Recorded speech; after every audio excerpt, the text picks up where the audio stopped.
Hello, everybody, and welcome to Game Masters Under Dark, where this week just two Game Masters get together to answer your questions about running tabletop RPGs. My name is Will, and I am one of your GMs for tonight. This video is going to be a little bit different in that we're going to go over how worlds are built according to us. This was something that we kind of discussed in a previous video. So tonight I am joined by Matt R., who is going to go over his process in how a world is created according to Matt. Just a reminder, we are on Spotify as well as Apple and now Google Podcasts. So if you'd prefer to have us just on an audio-only format, you do have those available. We are also working on a Patreon. If you want to check that out, we have a couple of things up right now. And just, your support is greatly appreciated. So with all that being said, Matt, how do you start building a world? Just what is the one thing, where do you like to start? This is a little bit different for everybody. Yeah. But I guess, I want to get right into it. Like, what is your sweet spot when you start? So getting into the proper mindset, it's pretty hard. I even for myself. So I'm like, what can I make right now? Because it's about making things, then building off of those things that you make. So my first thought is, what can I make right now? What's an easy thing that I can just jot down some notes for, then just start building from there? And for me, it's people. And so if I create one person and then maybe talk about how that person knows somebody, and then wait, who's this person that they know? Wait, where are they from? Why they have this dynamic? And then I slowly build things up there. So example, if we're getting into it now, let's make a world in 30 minutes. So let's just think a name's not going to come to me right away. I know that for a fact. A name is not going to come to me. That comes after. Then I'll be like, okay, that sounds like a cool. So right now, I'm just thinking about, I don't know why I'm thinking about a satyr for some reason. That was the first thing that popped in my head, a satyr. So we already have some sort of magical being. And now I'm thinking, what is his position in this world? And I want it to be important. And I feel like your first character that you make, if you're following this process, it should be very important. Because, I mean, if you just make your first character and it's just a commoner, then maybe the people they don't know or the people they know are also just commoners. Like how many famous people do you know, like regularly? It's like you got to think about it. So try to create a famous person, and they could be any kind of notoriety. Anything to add? Yeah, and I think to that point, I think when you say how many famous people do you know, I think that has to be put into perspective. In like, I can tell you right now, one of my friends I've known since we were 5 is a bit of a local celebrity. Yeah. So when I think just especially for somebody like me who's new, and I'm always picking your guys' brain, I think that's something, especially for new DMs, to think about is when you say notoriety, it doesn't necessarily have to be, like the king in the case of like Art Halden, but maybe you come from like a small town and like this guy's the equivalent of like the star quarterback on the football team. Everybody knows him, he's popular, but in the grand scheme of things, he's not that well known, just in your little area. So like just I think keep that in mind. Just now I wrote down Bard because I was thinking famous people. Famous, like Brad Pitt. And I was like, well, it's not gonna be a satyr named Brad Pitt. Maybe, you know what? We'll put that down actually. Brad Pitt. Now, I mean, I might go change his name later. But right now we got an idea here. A Brad Pitt-like satyr that goes around town. I did write traveler. So that means he's moving, he's on the go. What's he doing? And then the next word I wrote was evil. So maybe we got a big bad here brewing. And it's pretty cool starting with your bad guy, actually. because then you can build a world from their perspective. And this goes actually back to that that evil villain or big bad show that we had last time. Whereas like if you can like this building off of that, I guess, is if you can build a character, an evil character first, it puts the world in their perspective. And then when you get to the end of your world building process, you can be like, and then he's the bad guy because of this, that, and this, because I built up to that. And your characters can be like, wow, you put a lot of work into that. And you're like, because I started with the villain first. Right. Okay. And I think that makes some sense. Now, the one question I kind of have, like you went with a satyr. You said that was the first thing that popped in your mind. See, yeah. But what if it was just like a human? We'll pick human, kind of a blank slate. They can be good or evil, but you know, they're just like any other race, but they're not known for being evil. How much does because I know you do a lot of free form things. You don't we've established you're not necessarily the one that follows the rules as closely as say Yeah. me I don't or care about the rules. the Rules um, hold me back. how often do you like you think of a race like a satyr and say, well, what is their background within the D&D universe, and do you use any of that in that character building, or do you just say it doesn't matter to me what their I don't want to say their role, but their how they're typically portrayed. If I want to portray them as this, that's what I'm going to Yeah. do. The only thing that I even care about when it comes to monsters is the environment that they're known for. So like a drow, Underdark. That's all I care about. Anything else, I don't care. Like anything that burrows underground. Well, we gotta have ground for it. That's all I care about. Anything else can be reflavored. Even the ground stuff, even the drow can be reflavored. I don't care. It can all be reflavored. And like I think uh when certain people make D&D games, they stick really close to the rules, and that's okay too, and following it's fine, but also having the freedom to just be like, hey, and my satyrs have wings, dude. And in the whole entire world, all satyrs have wings, and it's just like a thing. You can have it be a thing. I think the problem with that comes with people um like almost retconning it, being like, okay, yeah, and then the satyr has wings and gets away, and you'd be like, what? That's not okay. That's like almost an unfair DM, just being like, okay, I didn't want the satyr to die, so he got wings of the way. Especially like in And that case, like something like a combat situation. yeah, and I think as long as you are, what's the word? Uh, Consistent. consistent. As long as you are consistent with your lore, it's okay. That's fine. That's why notes are important. I did write neutral human. Um, neutral human here. He's going to be a king. Neutral human is a king. We got an evil bard, satyr traveling the town. Oh, here we go. Already. I got the first quest for the game. King needs help with this evil bard satyr. So now I'm thinking like he's not even like big bad energy. He's just a causing a problem, and the king can't deal with it. Maybe he's like a Pied Piper. Like there's a rat problem. We know who's causing it, just don't know where he's at.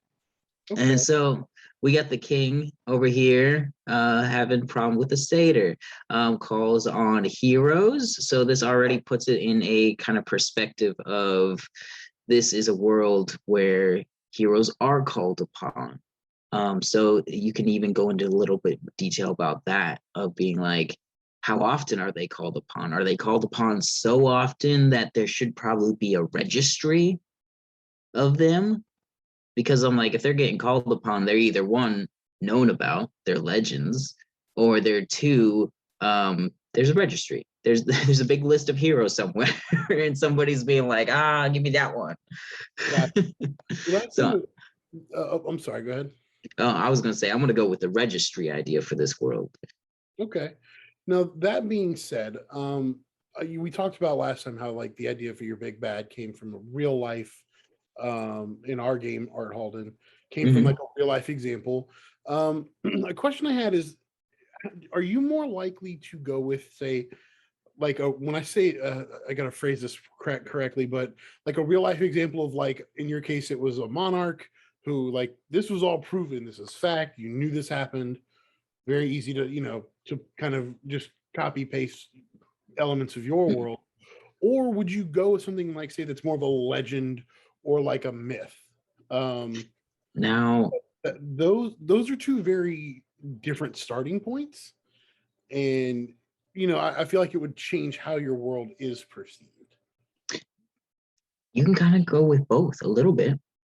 If you study Middle Eastern history, especially ancient Middle Eastern history, a lot of history. Oh, well, you know what? Let's just talk about ancient history in general. It doesn't have to be narrowed down to Middle Eastern, but just in a game that I played, I happened to use that. But in ancient history in general, a lot of that history about kings and queens and all that is still fabricated. It's still a lie. It's still a myth and a legend. That said, like you can have like King Arthur getting a sword from Lady in the Lake. Um, there's some truth to that, you know. There's got to be. And I think about one of my favorite tales here is a king at one point was written about who was decapitated in battle, right? Decapitated in battle. Like, think about how that sounds. A king was decapitated in battle. Like, damn, wow, he went down fighting and he got his head cut off. Now, if that story is taken back to your kingdom, your people are like, wow, my king was badass, right? But honestly, when they found his remains and where they were fought, it's more realistic that your king died and shit himself. And then everybody around him, all the soldiers were just like, well, we're not telling everybody about that. So they went back to the sergeant or whatever and was like, hey, the king just killed like 7 dudes, then got decapitated. You know what? By a wizard. And like that's real stories that were said back then, because also like we're talking ancient history. Wizards were real at this point. they thought that kind of magic was out there. Yeah, I think part of that comes from there were I actually think the Middle East is a good place to settle. They were scientifically ahead of the world in a lot of ways. So Yeah. And the Greeks and Romans at some points were as well. So if they went invading a force that was not familiar with the technology and the sciences they were using, it would appear as magic. I think that's why I personally like dragons, because it is one of the few mythological creatures that basically appear in every culture around the world. It may look different and may act different, but it is one of the few creatures like that just pops up in every culture, every continent. There is a dragon myth, and so I think those are always cool, especially if you can kind of obviously the game we play is Dungeons and Dragons, but that makes that kind of creature to me easy to put in any setting because you can find references to them no matter what you want to use, myth or like you said. I feel like some myths are steeped in truth, but they didn't understand the sciences and things like that behind it. Exactly. And so like when I read those kind of stories, people then the explanations about when historians come into play and they explain look, this would actually happen. I think, you know what would be cool if what the stories and the myths were what actually happened. And that's I just build off of that. I had a whole campaign that was just completely Middle Eastern ancient history, but taken for fact. And some of that was wild. Like there's something called like the copy king. It's like somebody who thought he was like a doppelganger of the king and spying on people and like disguised himself as the king and stuff. And where in reality, it was just clever political tactics to win over a kingdom. And people believed the stories of like he was a copycat king and put on a spell so nobody knew who he was, all this kind of stuff. But in my world, I'm like, you know what? What if that it was what the case was? And then I would have the players play it out and be like, the king is not who he says he is, because he is using a spell. Right. Simulacrum levels. Yeah. Yeah, Mhm. like a high level wizard. So, yeah, no, I think that works, and especially in a fantasy setting, Mhm. um, it's important to have, now with the internet. It makes me sound a little older, but I remember when I was a kid having encyclopedias, and you didn't have as much access to information, right or wrong, as we do today. So I think, you know, I don't know if you'd have been able to make a game like that if you hadn't had access to, say, the internet to look up some of those things. Um, Right. I Right. think that gives us a lot of world building tools. I think we even mentioned it every week. If you're not sure, Google it. Somebody's probably asked the question before, Oh yeah. and the answers are there. Um, we're about halfway through here. Uh, Okay. You so want to I see what I got? I've been writing. Yeah, I was. Yeah, let's see what you've been. We see you've been working over there. What do you got for us? So let's start from a non-chaotic standpoint. So not the Satyr villain. Let's kind of like work from what I just wrote back to what we originally said. So what I just wrote is there's a kingdom and the king is desperate. Why is he desperate? Because he's currently at war with another kingdom for territory. It was like a long sought territory that could be beneficial for both kingdoms to hold, and they're fighting over it. Uh, Keeping it simple, you can always go in more detail what they're fighting over, all that kind of stuff, and that can build into more. That said, right now a nuisance is a satyr right now, especially if it's a Pied Piper kind of guy. I'm really keeping on that right now because I think that would be cool. Have rats come through the kingdom and just cause like disease and like eat the food. So like he's already at a hard point because he's losing the war, and now his people are getting sick. He needs help. And so this kind of goes back to also to like if the players were like, why don't you do it? Why don't you solve your rat problem? And he's just like, I literally, they're all sick. What do you want me to do? Like I'm the Right. even the king could be sick. That Right. kind of thing. Yeah, And I like that. that's a whole problem. And so now the players not only have to get rid of the rats, find the satyr, and help the people. They're all sick. Well, and you brought up that Pied Piper. It actually brought up another quest you could use is Mhm. instead of maybe the players necessarily like being the ones that take care of the rat problem, which obviously is super valid, is instead of rats, my idea when you said Pied Piper with snakes, they have to go find the equivalent of Saint Patrick, who in legend rid the island. Hey, that's Yeah, a great idea, he got rid dude. of he got rid of the snakes off of Ireland. So Yeah. I think that is, oh, we got stuff going on Still here. here. I'm Um, still doing the show. there you go. Put my I headset up. I think something and you can still use rats, but I think that's kind of a good mix. What we were just talking about of the two things. You started from scratch and were Yeah. like, this is what's in my brain, and then you know, um, oh, this is what just popped into my head, and I And think that that, yeah, right there, dude, that could be the legend yeah, that there is a person out there that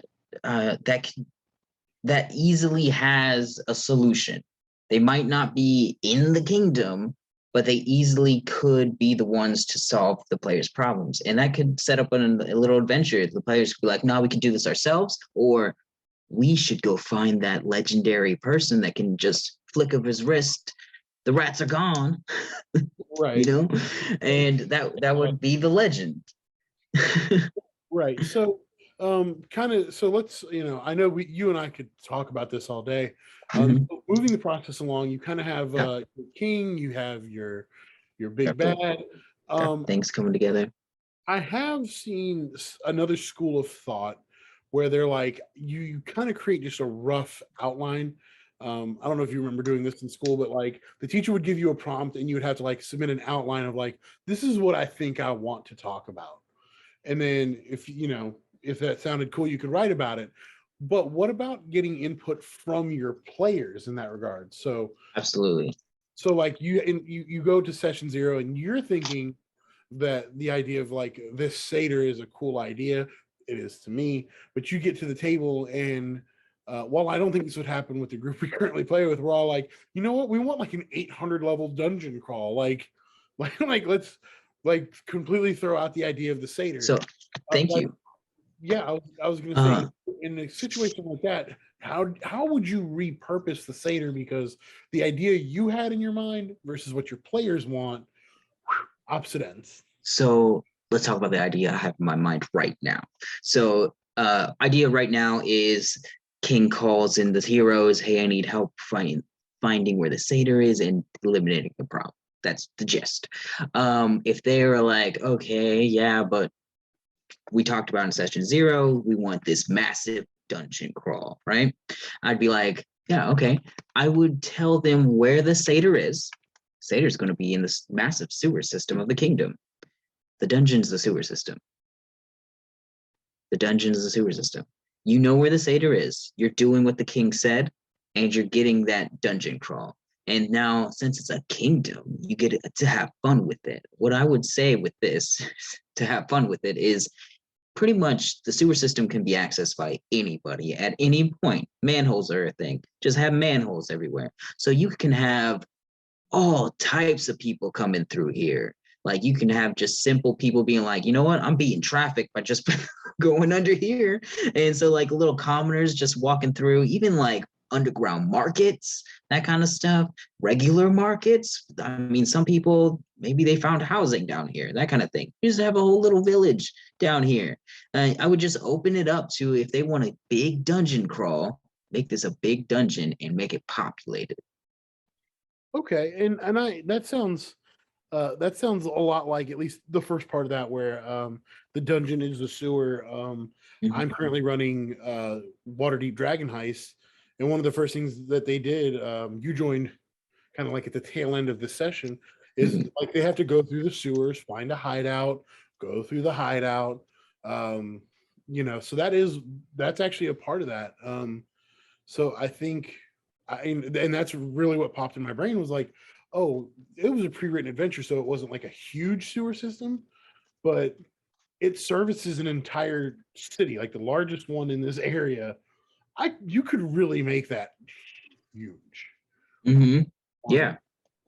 So I like how you did that. I don't know if that's something I would have been able to do right offhand. And I think to be honest with you, I'm gonna sit down with you guys at one point about the lycanthropy game I'm putting together. Yeah. Because I've kind of hit a wall, and I kind of want to know what like you guys would think would be cool in a setting like that. I think when it comes to how easy it is to like make a big dungeon or something like that, just change it, like how easy, I just thought of that. What I would do is just not think of it, at first at least, not think of it as, okay, the dungeon's just a city underground, just a massive sewer system underground. I wouldn't think of it like that. What I would think is it's just another city.